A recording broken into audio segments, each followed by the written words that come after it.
They've been spending most their lives living in an old gen paradise. All right, good morning, folks. We got ourselves a February 25. What an important day. No, I don't know what it is. It's March, but I'm recording what I believe to be week 6. I did have one game that I attempted to cover live, but it took a little long. I lost my patience and I was tired. So, I have for you 5 games that will be premiered in this recap of a Premier League. And I'm still sick. But we got ourselves the Wi-Fi Wolfpack versus the Ruiners. We got 2 people that are making my life harder. The Bigs versus the Tyrants. 2 more people making my life harder. So Fear is on the Tigers and False on the Raiders, I believe.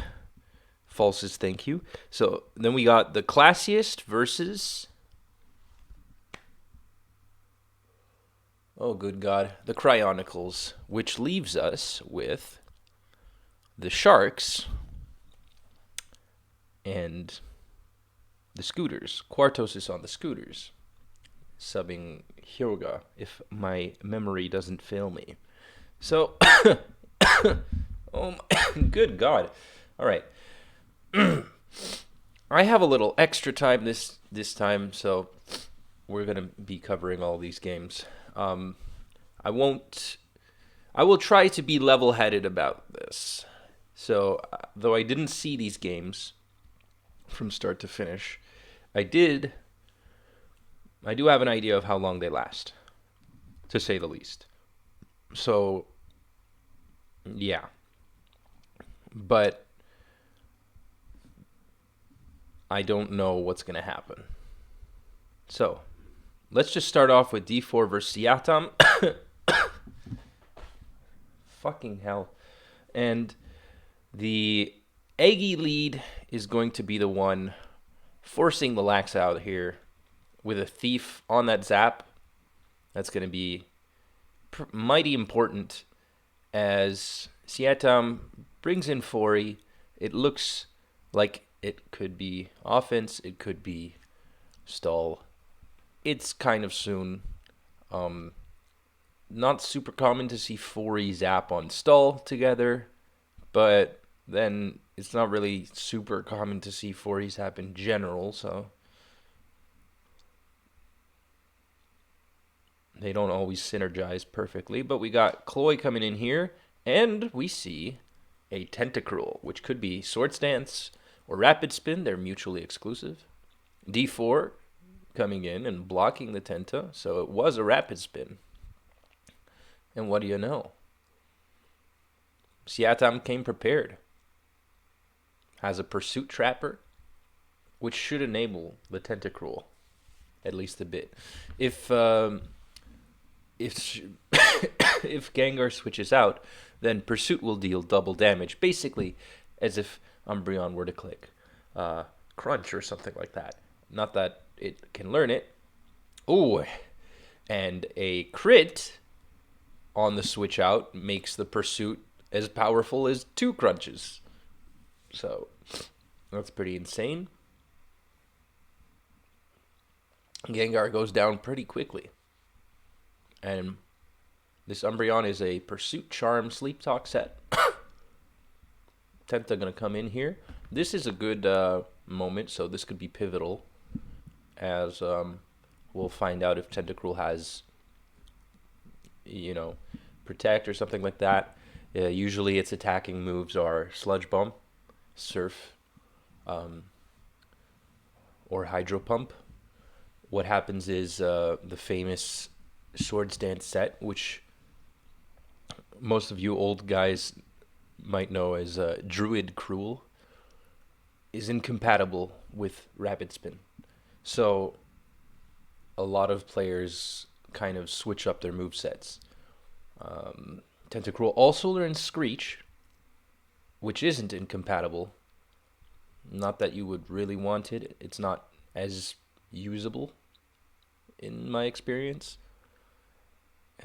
Zokru uses Rapid Spin, Surf, Toxic, Protect to basically maximize the odds of winning the Spikes War, catching people off guard as they switch out, putting Zapdos on a timer. And in his game, what he wants is to spin as soon as possible, though preferably without losing the spinner, of course. Because if you lose the spinner and the spiker is still alive, then there's not really much point to the rapid spin there. So we'll see what happens. We'll see both what Tentacruel can do and what moveset it is, how Siatam is going to, play this game, and we'll see. So he goes for a rapid spin, which is scary. And, ooh, all right. So that crit definitely mattered. First off, these 2 months speed ties, so at the very least, Siatam catches a break for, one turn, I guess, a couple of turns. But now that this lax is in, Chloe can come back in and lay those spikes down, possibly forever. So, what's the deal of staying in? Well, even Thunder can't one-hit KO Tentacruel.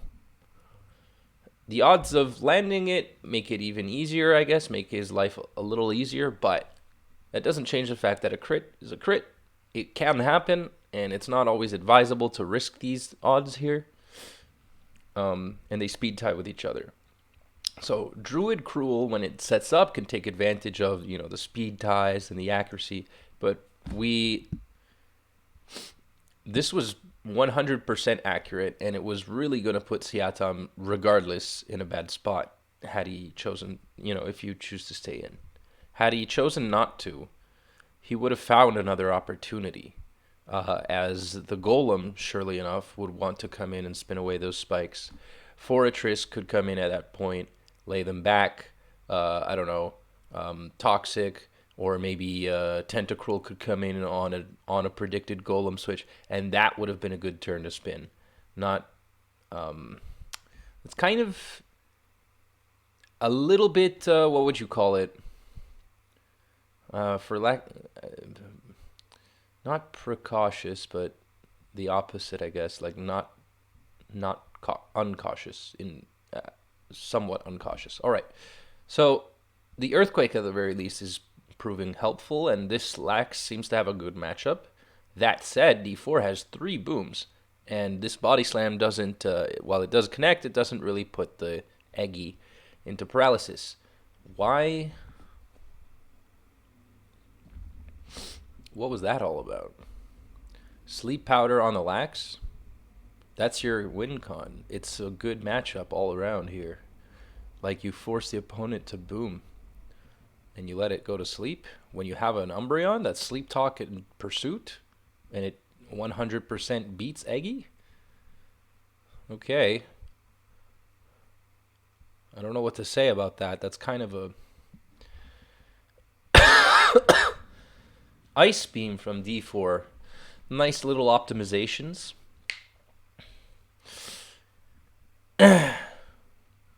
Okay, there's a nice Quag there.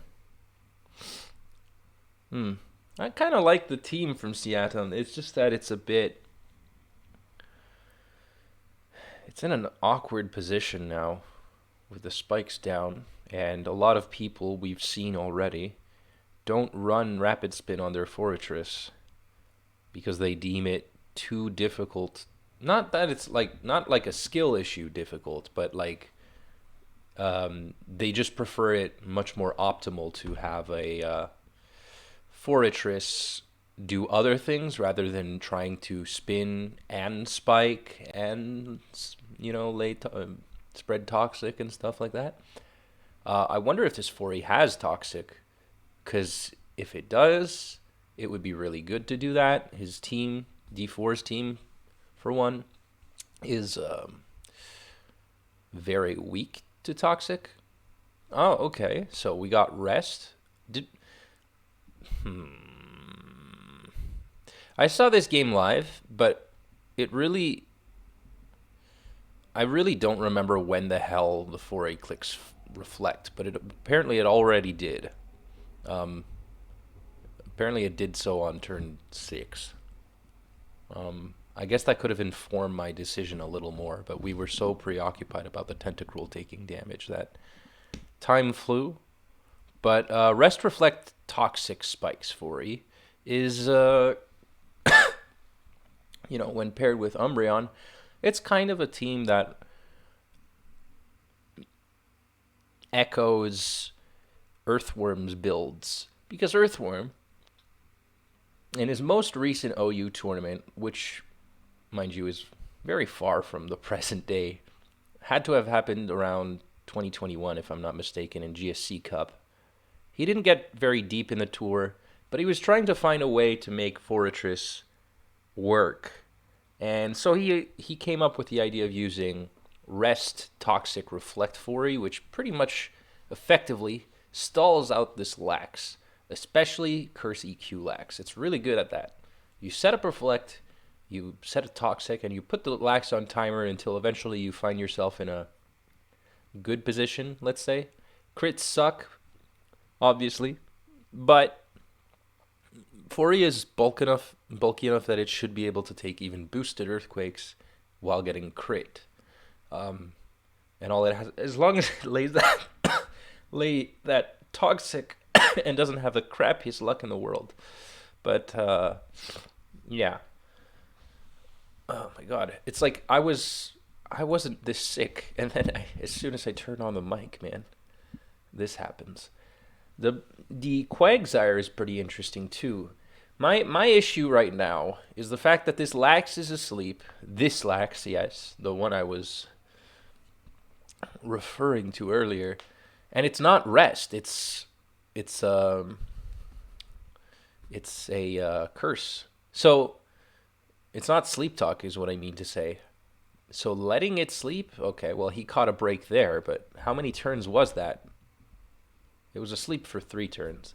Those are 3 turns of momentum right there. I just think that the Umbreon doesn't really help all that much now that the Gengar is gone. So you can let the Umbreon take damage, come in on the Eggy, do lots of stuff.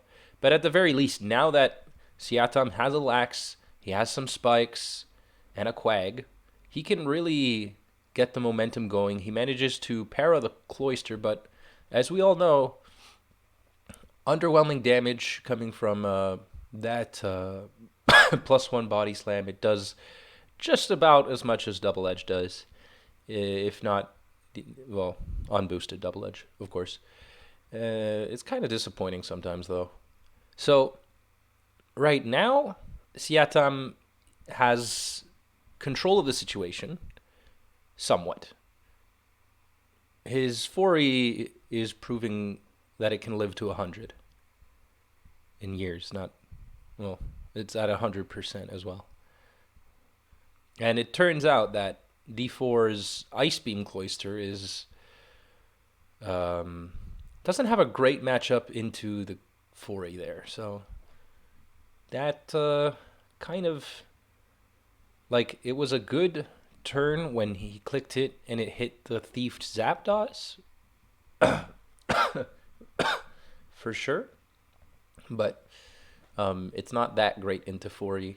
Of course, if you freeze the 4A with Freeze Claws, Lax will be free to set up, Quagsire will be relatively unhindered, can come in here, and I guess Seatom is counting on the fact that, if you come in with your Eggy, it's going to take Spikes. Eggy's looking like the best check to Quag. So Hidden Power doing barely enough. It's actually Hidden Power, Water, and Ice on Quagsire is like a possible, not even guaranteed 5-hit KO. It's that bad. Except when it isn't, because crits can happen. So I don't blame that on Seatom at all. But he's definitely still in this. So there's a para coming. He probably could have used that a little sooner. And finally, in comes Umbreon. So it looks to me like Siatam's only getting punished more for the fact that he has not seized an opportunity as early as he could have. But he's definitely still in this for now. I didn't like the sleep powder turn, but we're way past that at this point. His lax is relatively healthy. If the Umbreon goes down, it's a free lax setup with 2 paralyzed boomers and a golem that's very weak, and he has enough mons to fodder. He has a Zapdos to threaten with. So D4 has to be cautious. He has a Sleep Talk EQ lax, which really struggles to break through the 4E. His Cloyster also has to watch for its Ice Beam PP because it can't really break through the 4E unless it freezes, and it has a limited amount. It already used a couple of Ice Beams, things like that. So T-Bolt is a cue for this lax to set up, barring crit, of course. So Siatam doesn't want to take any chances. He's going to set up. But that also lets D4 spin away the spikes once more, perhaps phase in the process. There it is. Okay, so he goes for the phase first, which means the 4A threatens the Toxic here, unless the Golem is rest. That's not going to happen. Siatam just goes straight for Reflect. No funny business. Wants to go right to Zapdos. Good turn there. Good turn for Siatam. The Zapdos would certainly have lived a Double Edge, but also there was a 66% chance that the Lax wasn't going to do anything anyways, but behind a Reflect, the Zapdos was definitely going to get all that HP back. So good on him. So now at least his team is healthy, though there is a number disadvantage. He's set up. If he had Quagsire, he would be in a really, really convincing position right now, but to each their own. Everybody has, it's not a perfect game that we're playing all the time. I'm going to mute this this chat. I'm muting.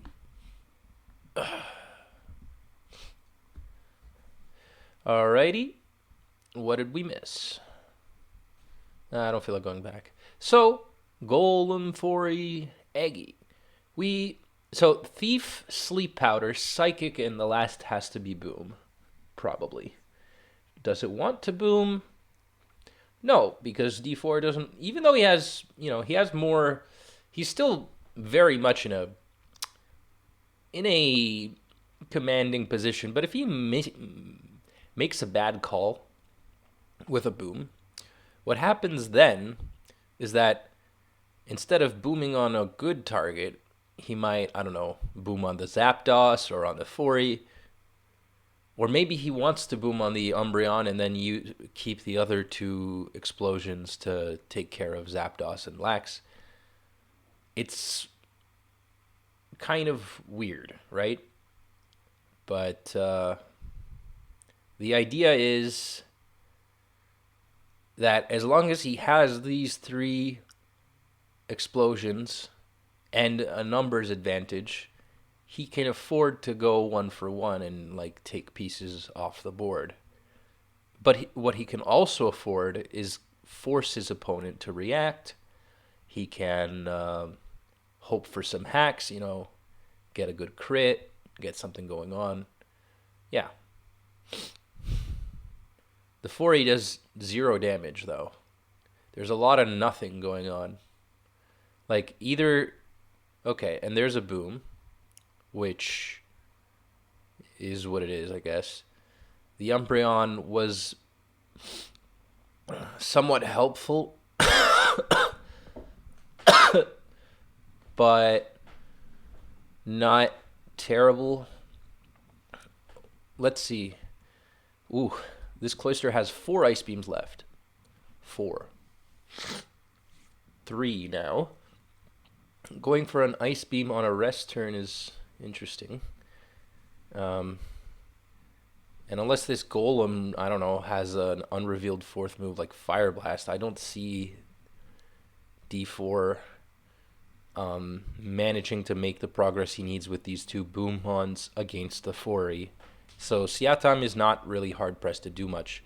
But keeping the Cloister in on Fori is interesting because it's paralyzed, and so it's not losing any HP. So it kind of sucks. It kind of sucks because the Toxic is useless now, and Fori has absolute zero ways of damaging the Cloy. Every time it comes in, it's going to gain HP. This golem seems to be geriatric, like it's living a very long time. You know, CrossFit golem, just doing all of the push-ups and sit-ups. Everything it needs to keep that heart pumping. Doesn't feel like he needs to kick the bucket, pull the plug, or maybe the pin of that grenade, which is his life. So Lax has got to make something happen here. Otherwise, of course, it can't stay in on a boom there, but D4 is not one to be undisciplined. He's going to keep at it. He's going to keep pressuring his opponent. He knows that every time Siatam comes in and doesn't make an action, his Lax is taking spikes damage.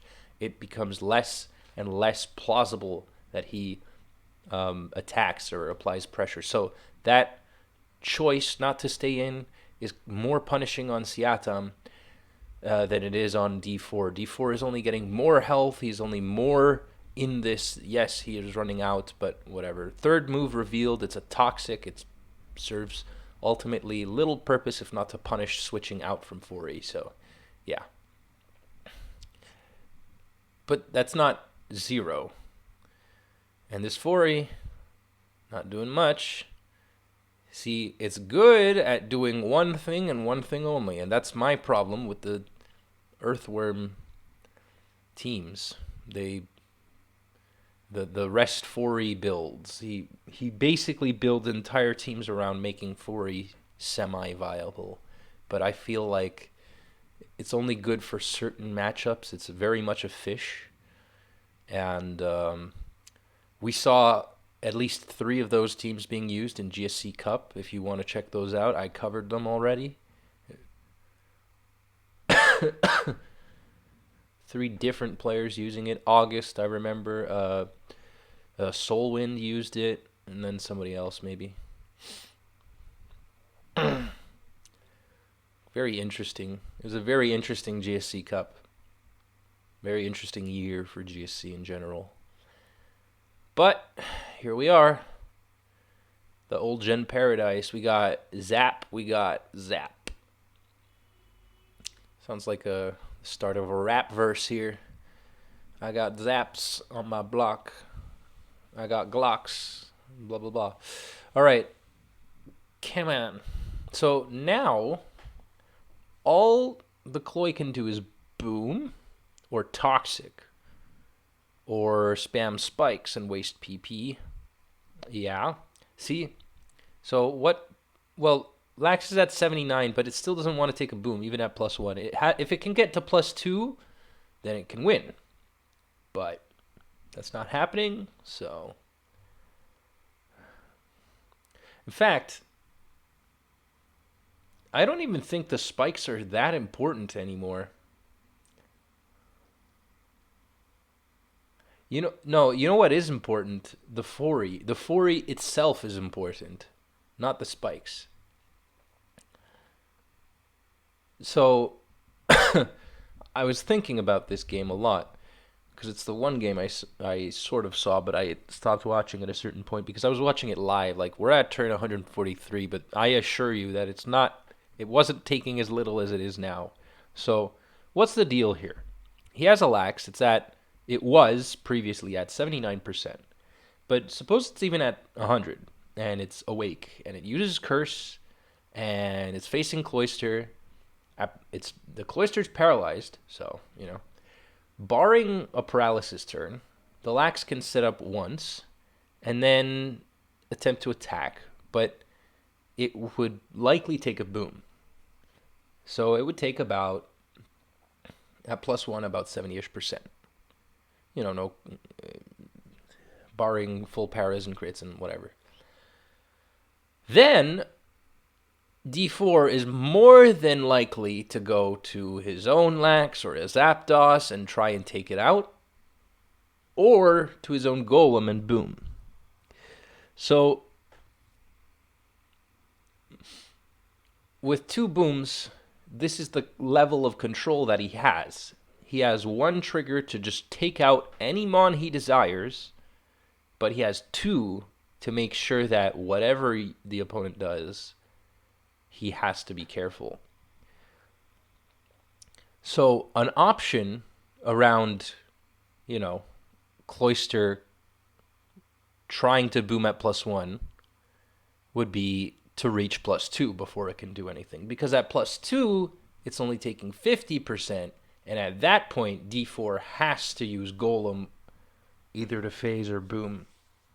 He has to. And that is something D4 doesn't want to have. So what would be a way of doing that? What would be a way of getting Snorlax to +2? Of course, you could sacrifice one of the other 2 mons. You can take out Zapdos, for instance. You let the Zap die, or you let the Fori die. But you have to let it die to the right thing. You can't just let it die to a Golem, because then the Golem will just boom immediately, and then you're fucked. You let it die to Zapdos. If you let it die to Zapdos, then your Lax comes in for free, sets up 1 turn, and then as D4 switches to Golem or Cloyster, you click, you're already at +1, you outspeed, and you click Curse again. Then you can win. What's the problem here? You can't quite do it with 2 booms. Or rather, it's very tricky. You'd have to make, let's say you do it with Fori. Okay, so you sack the Fori and you do what I said. +1, Cloy comes in, +2, the Cloy booms, and now what happens is all Seatam would have left is Lax and Zapdos. There's literally 0 reason for D4 not to click boom again. Worst case scenario, he takes out the Zapdos, and now he has to face a not Sleep Talk Lax that's at 30-ish% because it comes in on the spikes. And you can win a speed tie and smack it. So it's not good in that case.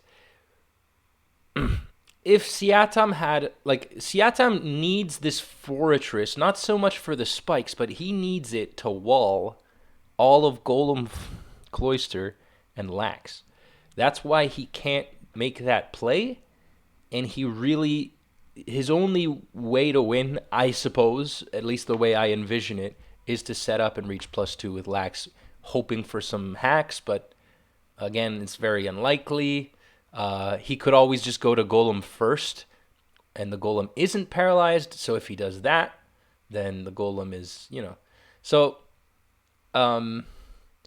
there are things that Seatam can do, but if he keeps resting, he's going to have 0 choices. Like, he just does not have any choice right now to do anything.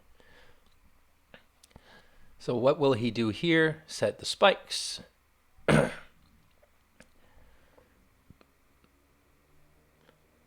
The thing is, all he really needed was to keep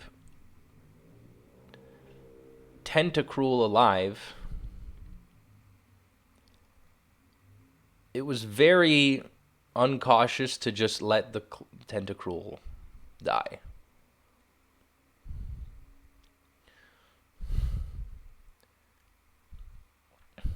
Tentacruel was really good into this matchup. In fact, Tentacruel Umbreon is a pretty underrated team comp. Tentacruel is good against boom offense. Umbreon is good against mixed attackers and also just psychics or ghosts. So Yeah. Umbreon could also beat Starmie.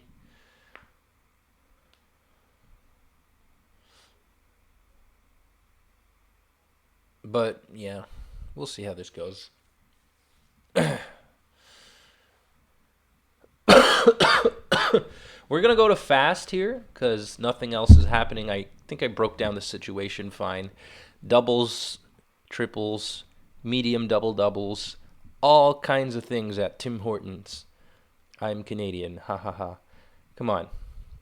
Nothing, a whole lot of nothing happening. Finally, a thunder, another thunder, no crit, no para, no blah blah blah. Just go for another one and hope for the best. Nope. All right. Obviously, I don't know. Whatever. Now this situation happens, then this thing happens, and goes to lax, sleep talk, no crit. Obviously, body slam plus thunder means this team was designed to spread paralysis more than it was designed to spread toxic. But the toxic would also have been nice in the early game, I suppose. But, so keeping Tentacruel alive would have been really pivotal in that regard. So I think I missed when the Lax died. And so that means the game is done. There's nothing saving this Fortress now. T-Bolt. There's one T-Bolt left, so we're just going through the final turns here. And, yeah. Siatam concedes. Concedes. So, that's our game one. I wouldn't say that this was unfortunate for Siatam. The crit on Quagsire sucked. The Tentacruel really mattered. All right. So D4 is undefeated again. We got 4Gs on the Sharks, if I'm not mistaken, and Quartos from the Scooters. All right. Here we are. Lax on Zap. The classic matchup. All right. And Lax is at +2, so this is already a very scary scenario for 4Gs here. Unless he has something like a Steelix, he will have to risk this Cursey Q-Lax just going to town. That's not... Okay, so he went for Toxic.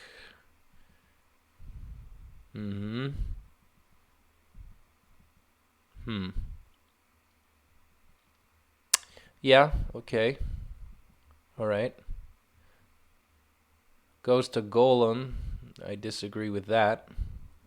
You don't switch to the phaser after, because now if this is Earthquake... Oh, he went for one of those fancy plays, huh? Scouting for the Earthquake? All right, fair. If it works, it works. Although, don't come crying to me when you lose your Zapdos, but it worked out, so... I sure as hell didn't have the balls to make that. That was a huge balls, small brain, but huge balls play. I'm not saying that he's stupid. That was kind of rad. I don't have the balls to do that. All right, so Raikou. So we see a double elect on one end. We see a Tar. This looks to be Monolax, but we're in SPL here. Anything can happen. It's Sleep Talk. Okay, yeah. So it is Monolax. But, sometimes people come up with some rad strats with, Tar plus Cursey Q-Lax. And it's not always that surprising, but whatever. Because then Zapdos just keeps the Cursey Q in check. All right, we got spikes on either end. One team has a spinner.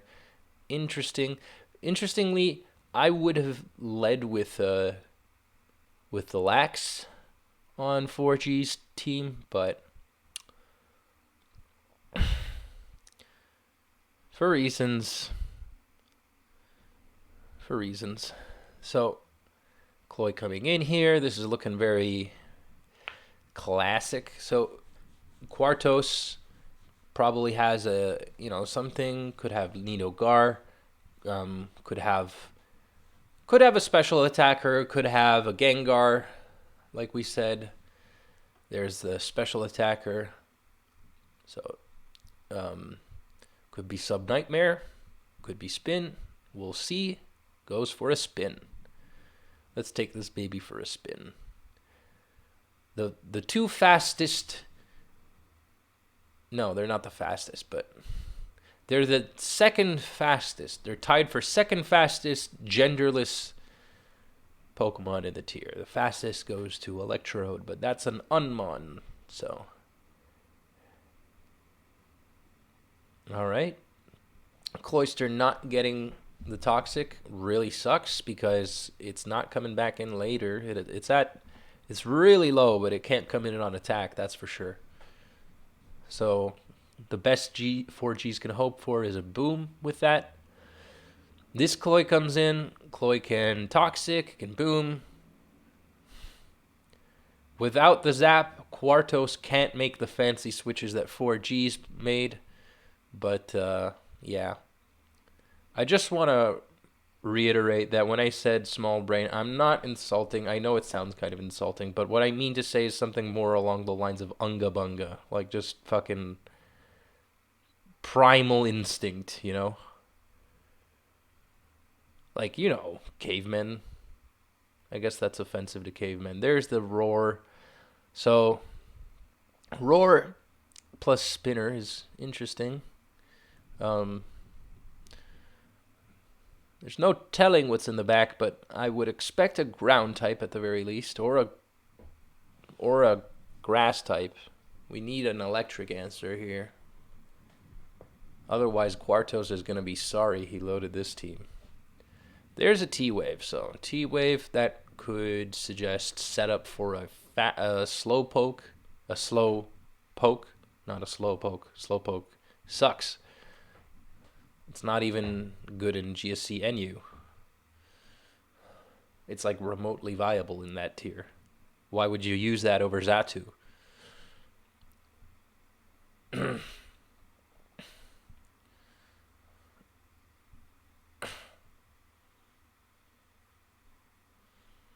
Okay. Rest. This Gar just spams attacks. That's kind of the typical strategy, is just to spam Ice Punches. The Tar is no longer in a position to come in here. Ice Punch can freeze whatever it likes, or Lax can just stay in, or 4Gs can Boom. He has 2 more Booms as well, but anytime you make a play trying to take out Lax, that's a good one. So, Marowak. Marowak is in. Zap is in. Will the Marowak go for a Paraflinch? Will it set up? It goes for it, but hits the Golem. Golem is a Rock Resist. It's just faster. That said, it booms, and Marowak Quartos gets to keep Spikes. Goes for the Paraflinch. Doesn't get it, gets chipped. No time to set up. The other Mons are simply too fast. Cloyster comes in. Boom incoming. And bam. Boom, bang, bing. But this Marowak is looking ever more threatening. What's going to happen now? Quartos switches to Tar. This is looking pretty explosive of a matchup, if I say so myself. Yes, the Lax is in on a losing matchup, but if Quartos manages to get that Tar somehow back to a good percentage, then that Tar will be very scary. Oh, and would you look at that? Mean Look Perish Song. Who could have seen that coming? Mean Look Perish Song is not the most common set that you see. The most common set being, of course, Thunderbolt, Dynamic Punch, Ice Punch, and Explosion. Or instead of Dynamic Punch, maybe Thief, maybe Hypnosis. And there's a freeze at that. Like, the freeze wasn't even necessary. This Lax was good as dead. But now, Well, let's just say now the Gengar kind of wins. Well, now it's not even necessary, but crits on freezes, huh? I can't say that 4G's played bad. He played pretty well. Um, that was pretty exciting, seeing all those booms go off. He managed to keep some advantage there. I think that what this just shows you, these last two games show you the power of boom offense. It's not when you click the boom, it's also how long you're able to keep control of the game thanks to those booms. And for all intents and purposes, this game could have gone basically with the same results with Boomgar, with the sole difference being that the lax would have had to been frozen rather than Paris songed. Like the Paris song helped, but yeah. So, anyways, the problem must have been that the tar took a little too much damage. I don't remember how, but probably has something to do with a Cursey Qlax smacking him in the face. So that's not his fault. That's just how the matchup played out. Let's see. This happened, this happened, this happened. Tar only took spikes so far. Cloy, me, Ku, Lax, Toxic. Yeah, okay. Here's the thing. Both of these players made this play. And what Quartos did basically showed you the bad outcome of what could have happened to 4Gs here. Like, so that was turn 29, but let's just go to turn 1, setup, spikes, setup, and then you go to phaser. Usually, I don't like to do that. What I do, it's not wrong. It's just awkward because already at +1, it does more than half to Golem, so there's a chance of critting, if you freeze or try to phase or whatever. I'm not saying that booming twice is a good play, but threatening it is interesting. When you have lead Zapdos, it's not great to do, in my opinion, Toxic, Spikes, and then your Surf or Boom is the only real option you have, or going to a phaser is not great, but 4G's played off of it perfectly. That's the thing. He took the +2 and then he went to Zapdos. He pretty much did a move. He made a power move. How can I explain this? If 4Gs had Cloyster lead, let's suppose he had Cloyster lead, then the scenario would have been super different. He could have gone for Toxic and set up spikes immediately. He could have gone for Toxic and switched to his phaser. He could have switched to his phaser immediately. He could have boomed. He can do a lot of things. One turn difference makes such a huge difference. Right now, it's also the reason why some people, when they have Zapdos in on Lax, they attack it. Because Zapdos can get you the necessary damage to put Lax in this position to click rest. In another game, in a different replay some weeks back, Fear did just that. I think it was actually week 1 against M-Dragon, and he went for Thunder, hits the Lax, and then I believe he got a para into a full para. So that was a lucky break, but he didn't even necessarily need that because he can go for another Thunder. The Lax takes about 50-ish out of those 2 turns. That means that it's not quite in range of a kill, but he can't attack anymore, even at +2. I mean, he can choose to attack, but that would cost him his own lax. So what most players do then is they click rest, so as to avoid the 4-hit KO, which Zapdos can do just fine. You know, at that point, Fear went to Cloyster, and then he set up spikes, and then he did whatever he had to do. He did a little dance, and then he went to his phaser, and So that's the power of Zapdos lead. When you instead decide that you're going to go to Cloyster, you're making a very committal move, right? The Lax's Curse, and it's already a +1. You're not going to OHKO it or even get close to, you can get close to it, but you're not even going to reach the close to OHKO percentage anymore because it's at +1. You have a disadvantage, and if you boom, you lose your spiker. So if you lay spikes, you don't even know that Quartos has a golem in the back right now. So this play is awkward. So Toxic, and now the Lax is at +2, and if this is double edge, it's 2-hit KOing you. It was probably already 2-hit KOing you at +1, but now, yeah, you have Toxic, and you don't even have spikes yet. So here, Lax could even reach +3 if it wanted to. It could have done that. And then what would you have done? What, you go to Golem? Sure.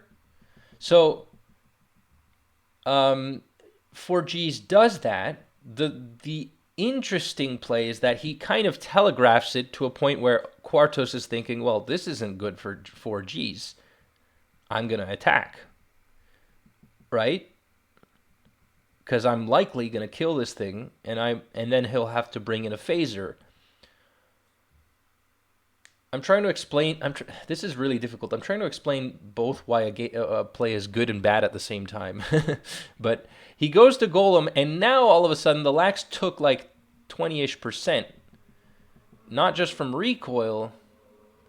So it takes 6 from recoil and 18 from Toxic. All of a sudden, this Lax is at 62. Now, a boom puts the Lax.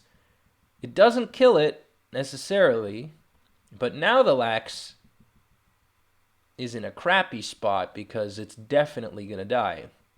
Almost definitely. If it switches out after the boom, because the turn's going to end. Lax is... So, yeah. So, if it were me, and I had a slightly better chance than I, in a game versus Kenix, I did something like that. I set up, and I was like, I'm going to attack this motherfucker, and I'm going to go for Earthquake. And then he switches to Zapdos. And I'm like, oh, shit. I stayed in here. But whatever. So that was how 4Gs played it. Now let's look at how the situation for Quartos. It wasn't here. So I believe the difference is this time that Quartos has spikes, but again, 4Gs has a golem. So then it spins it away, blah, blah, blah. Shit happens. Cloyster. Raikou. Lax, there it is. Okay, so Lax on Lax isn't quite the same because, but for all intents and purposes, it's similar. So this Lax is at +1 just as the Cloyster comes in. It's the same scenario with the difference this time that Quartos doesn't have a Zapdos to make any fancy switches with, but for all intents and purposes, it's kind of the same. There are already spikes down, so Quartos doesn't have to lose a turn. So next turn he can Toxic and he can Boom. Or alternatively, he can go straight to his phaser, which might have been the better play. Instead, he goes for Toxic, then Surf, and then Phaser, which I don't agree with at all. Not to mention the Cloyster was already in a percentage to be killed by Earthquake. So that was a bad sequence, and the end result was that he didn't have a Phaser ready to handle this Gengar, and so he got Perish Trapped. All right. That was a very long-ass breakdown of a game, and we're at 50 minutes, Jesus Christ. Okay. Yeah, sorry. M-Dragon vs. Jester. Game. This is the third game of this week, I guess. So, Lax on Nito. This is going to be one of the longer recaps, I guess. I like Fori. Fori versus Nito is very nice after a Lovely Kiss because Fori is one of the few mons that can kind of escape what is it? It escapes a 3-hit KO. I think it gets 4-hit KO'd. But it can come in, it can spin, it can spike, and can do spick and spam, and boom. And this is Thief Lovely Kiss, so it's even harder for Jester, I suppose. Thief Lovely Kiss sometimes is good. Sometimes I prefer slashing the move. Like I treat them semi mutually exclusively.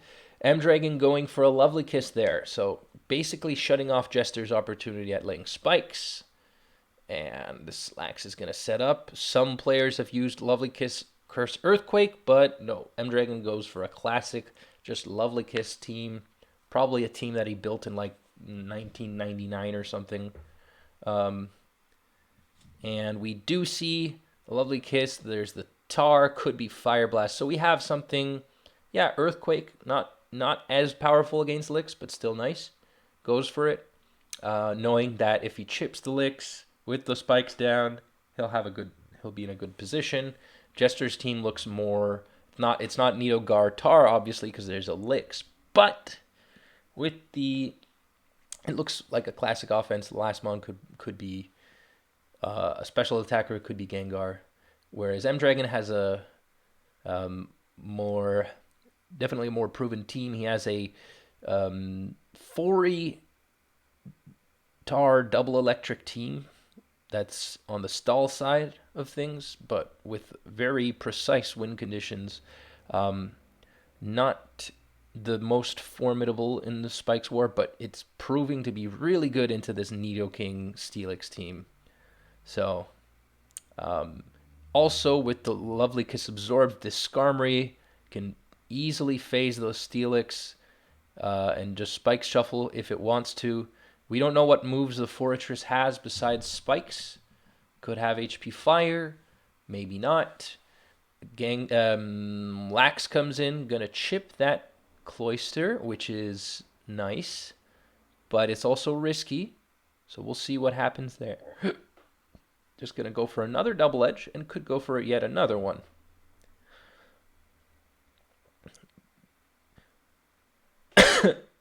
For the record, 2 Double Edges unboosted are better in terms of damage than 1 boosted Double Edge.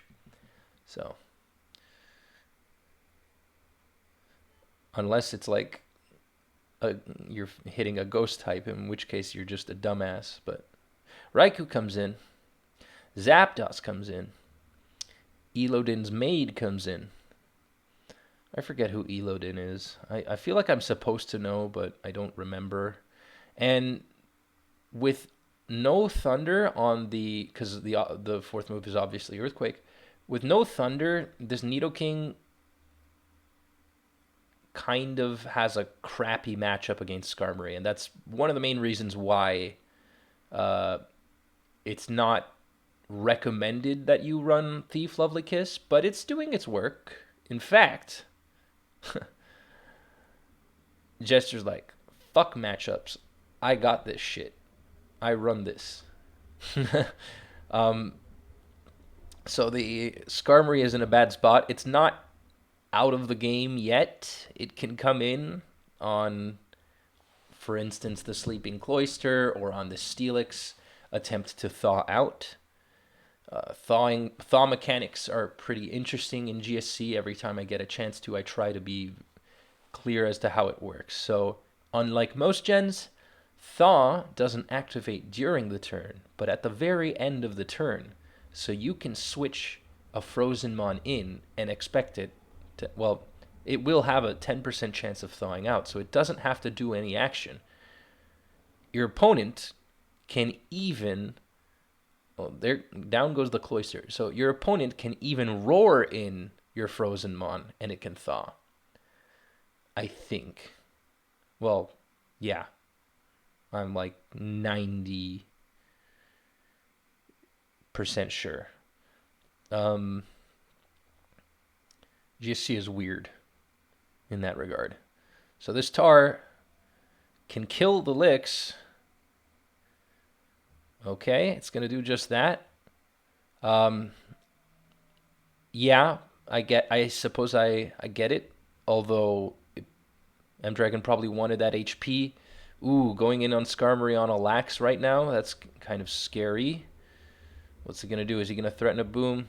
The Fortress has just enough health to do that, but it can't do anything to this Gengar. So, yeah, attempting a Rapid Spin, but why? Okay, very scary scenario, but not over yet. Of course, if Jester has Curse Lax, all of a sudden, his matchup is looking rather grim. M-Dragon has a bunch of Mons, so he does have the advantage of numbers with which to threaten a potential last Mon Lax scenario, but he has to get to that scenario. He has to earn that position. And we do see Sleep Talk EQ, so that gives Skarmory another shot. Maybe he thaws out here. We'll see. If he thaws out, well, that you can't say that it was all for naught. We're going to see. Okay, more Whirlwind stuff. Whirlwind again. Do you attack? Those were some good turns there. Interesting to have a Whirlwind, a Phaser, and a normal resist. And by Phaser, I mean traditional Phaser like Steelix. So double edge here is obvious, 19%. Okay. Another attempt at thawing out. There's nothing else that M-Dragon can do in the meantime. He can only hope for a thaw at the ending, and that's what happens. And there we go. So now this situation is very grim for Jester. He had a decent shot. If it had not thawed out on that precise turn, there's no telling what would have happened. Jester would have probably been able to take this game home. But now it's looking very, very difficult with no curse. And the Thief Gengar looks like it can do something, but there are just too many Mons to handle in this situation right now. And as soon as M-Dragon's whatchamacallit wakes up, then that's also another issue. The Lovely Kiss Curse Lax can set up. Raikou, we haven't even seen if it's HP Water. So 2 phasers is interesting. 4 he dies, so the spikes are there to stay. But we got 2 flying types here, so can kind of take advantage of that. Skarmory, no phasing Zapdos, and the Skarmory just comes in, can start. Oh, it's not even a Whirlwind one. Okay, that's I suppose the Tar is the phaser? Or the Raikou? I'm not sure. Well, it's not the Zapdos because it's Sleep Talk, but oh, and a crit, big fat crit. And this is looking, it's, we're at 72 turns, but it's looking kind of fast. I don't really see a reason to pause.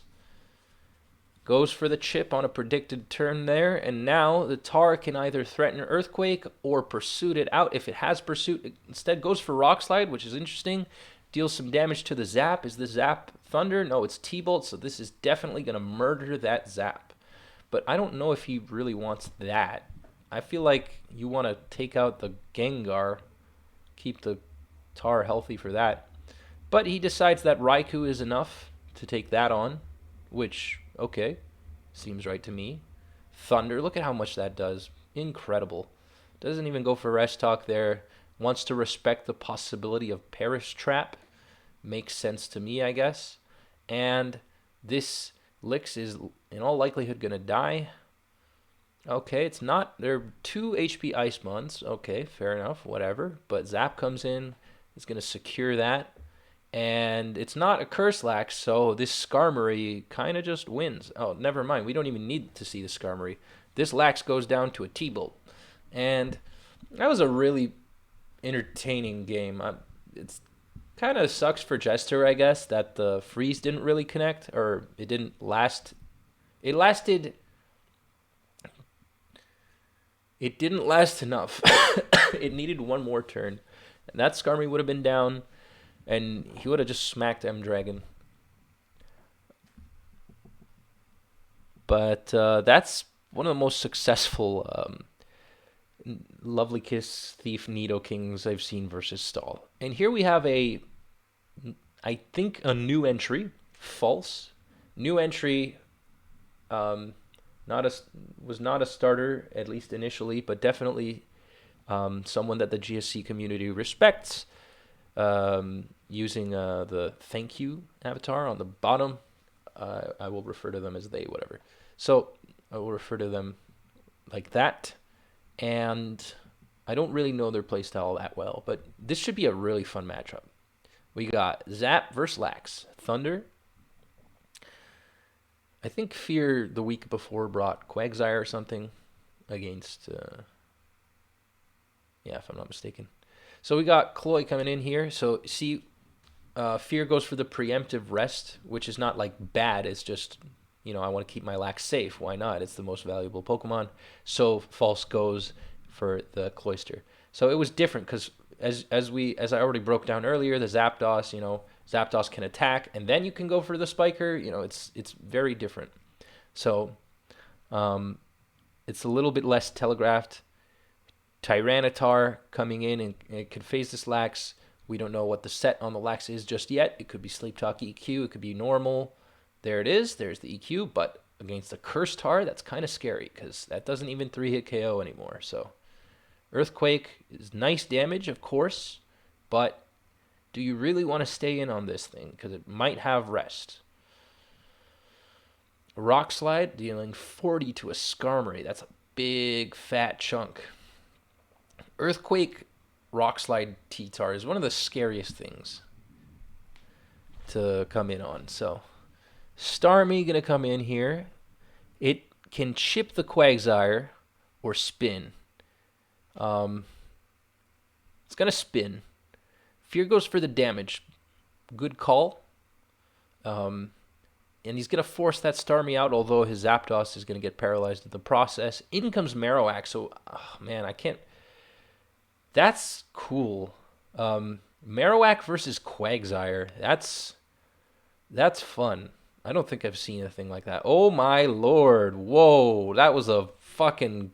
Wow. That was cool. This is going... Oh my god. I have no words. I have no words right now. Spin Cloy. Okay. So no boom then. Incompatible. Spikes. Damn, this is so intense. Because we got two of the deadliest sweepers ever. And then we have this big lug of a Snorlax that can just smack everything. False obviously has a Lax last. And Fear... What would Fear have? Well, I guess a Flame Lax check, possibly.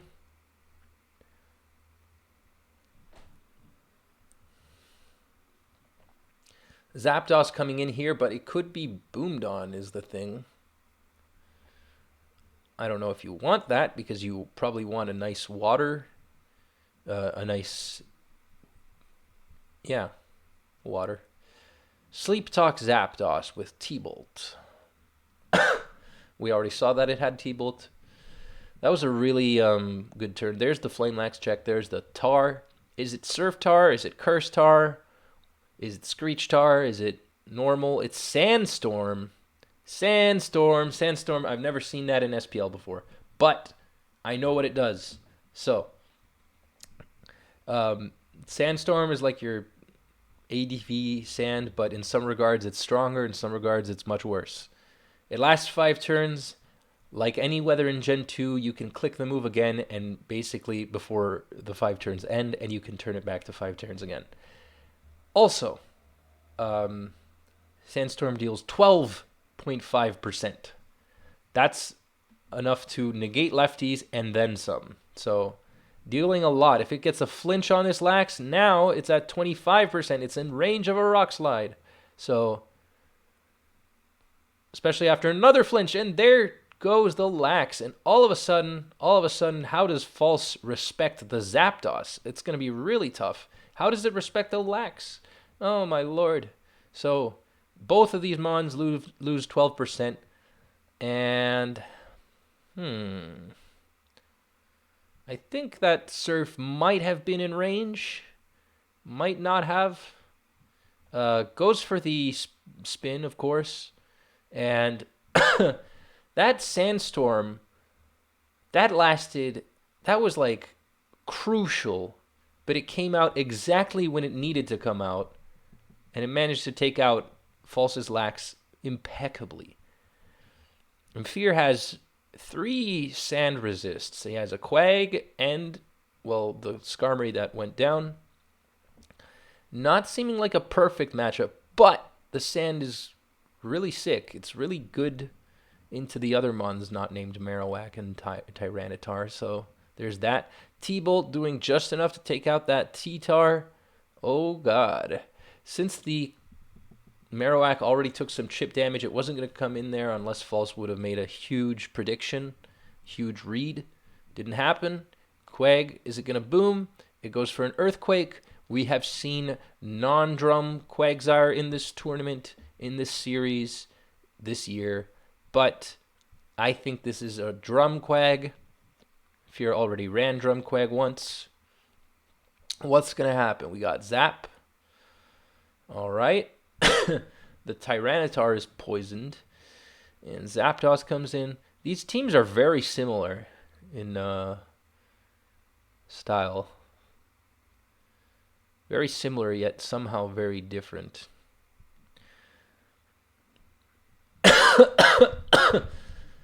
Okay, goes for an Earthquake. Interestingly, Fear decides to stay in. Sacks the Tar here to the Marowak. It served its purpose. I think it's more than served its purpose. Cloyster is not boom. However, it can set the spikes up. It can go for a Toxic. It can spin. Good call there. Offer some support. Pretty... Oh, and the Toxic on the Marowak. That was a nice double, but Fear made an even nicer move. And then takes out... Ooh... Takes out the Cloyster, threatened to Toxic the Starmie, basically secured the KO on the Marowak. All of a sudden, Quagsire is very scary, and it drums, and it's a T-Wave Starmie.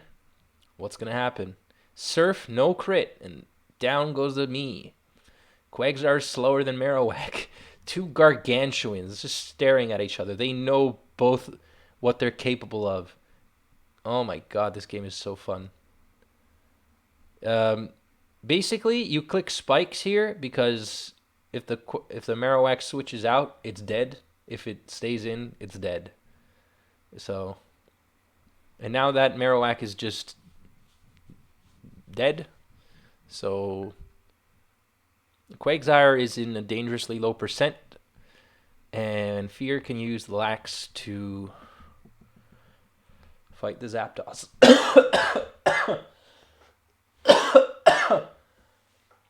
Oh my god. Wow, that was really close. That was really close. A crit could be what determines the fate of these 2 players here. Oh my god. A crit on that. Quagsire is going to rest up, but the Marowak is dead, so all False can do is just keep on attacking and hope for another crit. Eventually, Fear will be able to force this Zapdos down. We already saw Quag gets 5-hit KO'd pretty much, I believe. Unless you get shit rolls like the last 3 that we saw. And it's not even a 5-hit KO. HP Grass isn't a thing because Swampert isn't a thing. And this is, you know,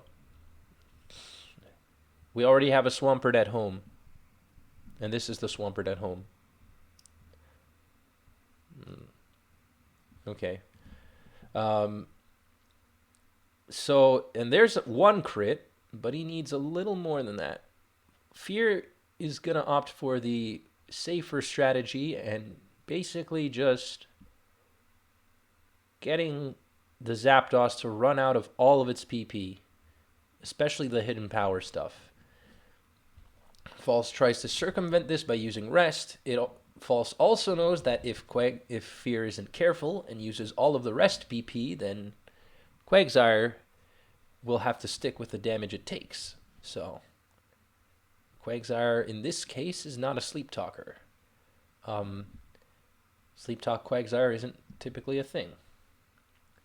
So yeah, Fear could go for a HP Rock, but he's not attacking because he knows that if he does, then the Zapdos can use Rest. Instead, by doing this, the game plays a little differently. So this is Fear's game to lose. Alright, more of this. 3 hidden powers left, meaning the Quagsire is going to live. But he still doesn't want to do it. Now he attacks. He finally attacks. I guess he'll set up here. Or not. Never mind. Never mind. Hidden power rock. And now you could... no, that's not safe. He's just going to keep going because he has enough PP. And now with... basically, if the Zapdos runs out of Thunders, then Fear can just win with his own Zap. And False knows this. So False, who made a very valiant effort and made some ballsy plays I really liked, did a good job and concedes. And we have the last game of the week. Century Express and Conflict. I believe both of these players are 4-1. This was week 6, and we're gonna see how this goes down. 4-1. The only person being undefeated thus far is D4. Who's gonna be second in the record up till this point? Of course, there are 3 more weeks. Anything can happen, but who wants to be second for now? Aggie versus Cloylead. Century Express on the bottom goes for a Giga Drain. As Conflict comes in with the Zapdos. Thunder chipping the Aggie. Century just saying fuck it and booms right on that Zapdos. Doesn't give a fuck. Takes out that Zap. Maybe Century Express has a Vaporeon in the back. Conflict goes with the Lax and Lovely Kisses the Zapdos, which is interesting. Not a typical play that you would see, except, whoa, Lovely Kiss boom. Who could have seen that coming? Conflict with the crazy-ass Lovely Kiss Lax sets. And what's this kooky head gonna do? He's gonna go for his spikes. He's gonna go straight to Tar, and he's gonna tell this Zapdos, give him a word of his mind. And there is the Vaporeon. I'm glad I predicted that because we're 9 turns in and everything is going from 0 to 100. Holy fuck on a fuck sandwich. Cloyster comes in. It threatens a boom. It can also be a spin, but he's obviously not going to chicken out. He's going to go for the play there. Going to boom. Gengar versus Lax. Oh my lord. This Lax is probably EQ. He goes to Tar. Is this Tar offensive? Lax sets up. Oh, God. Conflict only has 1 chance to phase. No, it's a Screech Tar. And it lives. It can deal a lot. It can deal enough damage to go for a Rock Slide. It can have Dynamic Punch. He just goes for Rock Slide. In comes the Golem. The Golem is still slow. But Earthquake deals enough. There's another Earthquake. There's no time to spin. We just got to secure the victory here. Century Express is going to try his damned best to take out Conflict. Can he do it? He sacks the Fori. What's going to happen now? The Nidoking is probably not Lovely Kiss. Or is it? He goes for Thunder. Is it para? Full para? There's a para. There's a rest. All right. A breather. Oh my god. Gengar. Gengar's the new threat. Century Express, of course, has a Sleep Talk Vaporeon and a normal resist to come in on that boom. What's going to happen? He goes to Golem, but Golem is threatened out by Ice Punch or Giga Drain or HP Water or Hypnosis or Dynamic Punch. Basically, every move on the face of the planet can be used here. This lacks, we already know, is Curse EQ. Curse and EQ is basically almost securely, definitively going to one-hit KO this Gengar, but it's a Destiny Bond, so they both go down. It is Nidoking versus Vaporeon. Oh my fucking god. All right, 31%. There it is. Now, what Conflict... Oh, never mind. We're starting over. Just starting again. 34% this time. A little better.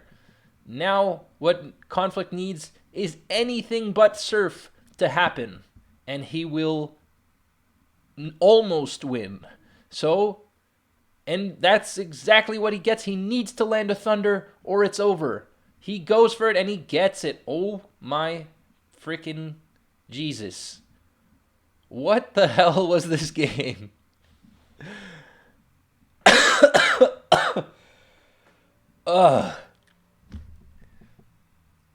Well, that was an exciting way to go out. All right then. Well,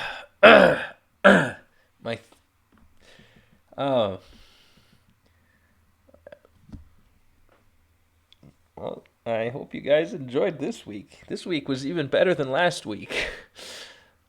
I'm really far away from the mic, so forgive me there. But I'll just raise the volume. Yeah, like I always do. Okay.